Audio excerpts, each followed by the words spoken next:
নমস্কাৰ, মই বেদান্ত কুমাৰ শৰ্মা। নকৈ নোৱাৰো অনুষ্ঠানত আপোনালোকৰ সন্মুখলৈ এটা বিষয় আনিব খুজিছোঁ যে যোৱা কেইদিনত প্ৰচাৰিত বাতৰিবোৰৰ নিৰ্ভৰযোগ্যতা বা বিশ্বাসযোগ্যতা কিমান। পৰ্টেলবিলাকৰ কথা মই ক'ব খোজা নাই, তেখেতসকলৰ ভিউ বাঢ়িব লাগে, ইউটিউবৰ পৰা কিবা টকা পায়, এইবিলাক আছে তেওঁলোকৰ।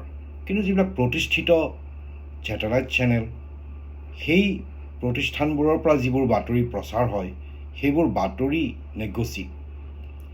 যদি বাতৰি হয়, বাতৰিৰ সত্যাসত্য থাকিব লাগে। এতিয়া যোৱা কেইদিনততো আপোনাৰ কোনো বাতৰিয়েই নাই। কেইদিনমান বিধানসভা চলিছিল, মিয়া প্ৰসংগৰে ৰাজ্যখন গৰম হৈ উঠিছিল।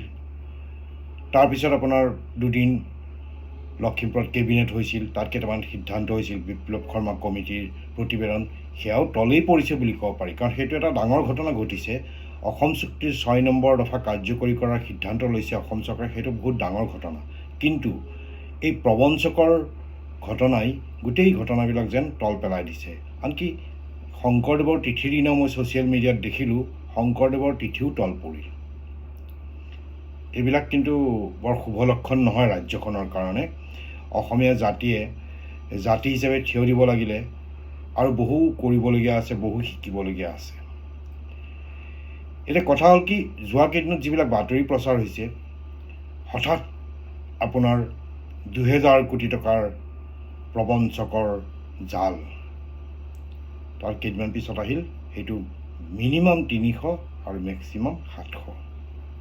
কাৰণ পুলিচ আয়ুক্তগৰাকীয়ে কৈছে, সেইটোৱেইতো মানিব লাগিব।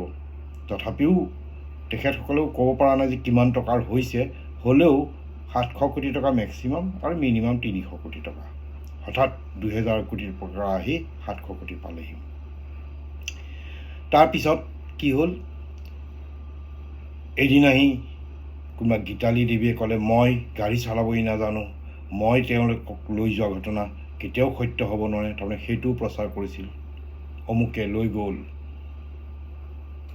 তাৰপিছত কি হ'ল, মণ্টু শইকীয়া নামৰ এজন গায়ক, তেখেতকো সাঙুৰিলে, তেখেতেও ক্লেৰিফিকেশ্যন দিলে। আকৌ এইবিলাক চেনেলবিলাকেই আকৌ প্ৰচাৰ কৰি ডেমেজ ৰিপেয়াৰিং কৰি থাকিবলগীয়া হৈছে। তাৰপিছত আপোনাৰ জিম ট্ৰেইনাৰ ৫০,০০০ টকা লৈছে।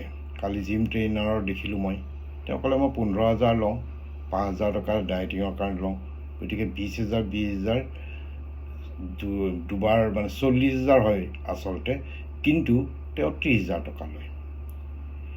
আচ্ছা, তাৰো স্পষ্টীকৰণ দিলে। তেতিয়া আকৌ চেনেলে সেইটো প্ৰচাৰ কৰিছে, সোণৰ শৌচাগাৰ হৈছে।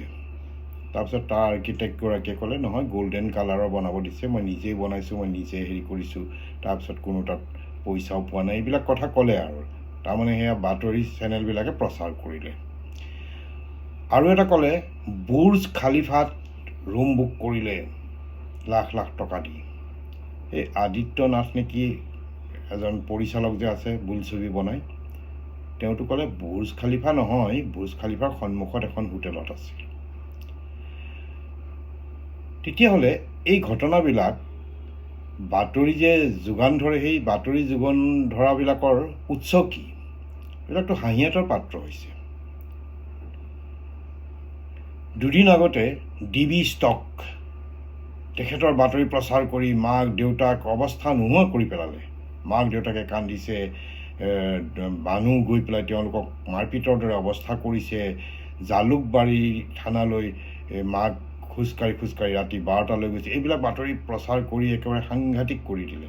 তাৰপিছত এতিয়া কি হ'ল, তাৰমানে DB য'ত শুনিছিলোঁ তাত দুখীয়া মানুহেতো ইনভেষ্ট কৰাই নাছিলে, কোটিৰ ঘৰত কৰিছে, ৬০ কোটি ৭০ কোটি এইবিলাক শুনিছোঁ বাতৰি মতে। তেতিয়াহ'লে সেই DBক তল পেলাবলৈ আকৌ এই বিশালহঁত আহিল নেকি, চুমি বৰাহঁত আহিল নেকি? কাৰ ৰক্ষণাবেক্ষণত DBহঁতে কৰিছে? DBৰ বাতৰি নোহোৱা হ'ল, ফ'ল' আপটো হ'ব লাগে, DBৰ ক্ষেত্ৰত কি হৈছে।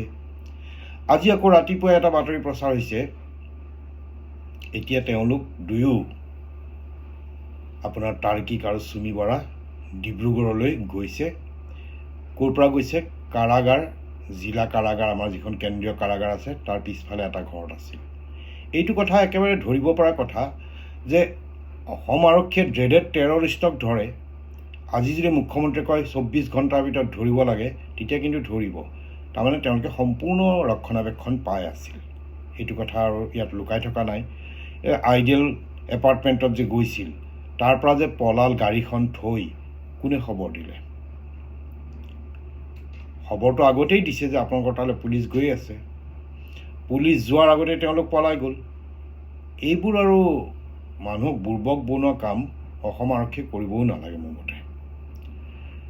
আজি এতিয়া তেওঁ ৰাতিপুৱাই গ'ল, ডিব্ৰুগড়লৈ গৈ আছে, গাড়ী দি ডিব্ৰুগড়লৈ গৈ আছে। যিহেদিয়েই নাযাওক, অসম আৰক্ষীৰ এতিয়া মষ্ট ৱান্টেড তেওঁলোকক ধৰিব পৰা নাই। কাইলৈ আত্মসমৰ্পণ কৰিব, এইটো বাতৰি, মই নাজানো সঁচা মিছা। গতিকে এই কথাবিলাকৰ পৰা মই এই কথাই ক'ব খুজিছোঁ, যিবিলাক চেনেলে বাতৰিবিলাক দিয়ে, বাতৰিৰ বিশ্বাসযোগ্যতা থাকিব লাগে, বাতৰিৰ নিৰ্ভৰযোগ্যতা থাকিব লাগে। নহ'লে যিসকলে বাতৰিটো চাই, তেওঁলোকে আৰু কালিৰ পৰা বাতৰি চাবলৈ এৰি দিব। কাৰণ এতিয়া দেখা গৈছে বাতৰিৰ যিবিলাক প্ৰতিষ্ঠাপক, সম্পাদক, এইসকল বয়সস্থ। তাৰমানে চেঙেলীয়া কিছুমান ৰিপৰ্টাৰ, ল'ৰা ছোৱালী, তেওঁলোকৰ কথামতে তেওঁলোকেও চলে। এডিটৰিয়েল কোনো গাইডলাইনছেই নাই যে কোনটো বাতৰি কৰিব লাগে, কোনটো কৰিব নালাগে। এইটো এটা বাতৰি, সেইটো বাতৰি আপোনাৰ 8 দিন, 9 দিন, 10 দিন চলি থাকিব। তাৰপিছত কালি আত্মসমৰ্পণ কৰিলে আৰু 15 দিন চলিব। আমি কেবুলৰ কাৰণে পইচা দিওঁ, এই কথাবিলাক ভাবিব লাগে। গতিকে এইবিলাক বৰ শুভ লক্ষণ নহয়। ৰাজ্যখনত কৰিবলগীয়া বহুত কাম আছে, উন্নয়নৰ হওক, সামাজিক হওক, ৰাজনৈতিক হওক। এই কামবিলাক যদি নকৰে, তেতিয়াহ'লে এনেকুৱা সৰু সৰু ঘটনাই কিছুমান ঘটনা তল পেলাই দিয়ে। সেইকাৰণে মই অনুৰোধ কৰিছোঁ যাতে কোনেও এনেকুৱা ধৰণৰ বাতৰি প্ৰচাৰ নকৰে, যিবোৰ বাতৰিৰ কোনো ভিত্তি নাই। আচল প্ৰবঞ্চকক ধৰক, তাত আপত্তি নাই। এতিয়া দেখিছোঁ আজি এজন চোৰাংচোৱা অসম আৰক্ষী সঞ্চালক প্ৰধানৰ কাৰ্যালয়তে কাম কৰে বোলে। গতিকে এইবিলাক কথা ৰাজ্যখনত কি চলি আছে, প্ৰশাসনে কি কৰি আছে, এইবোৰ ভাবিবৰ হ'ল কিন্তু। ধন্যবাদ।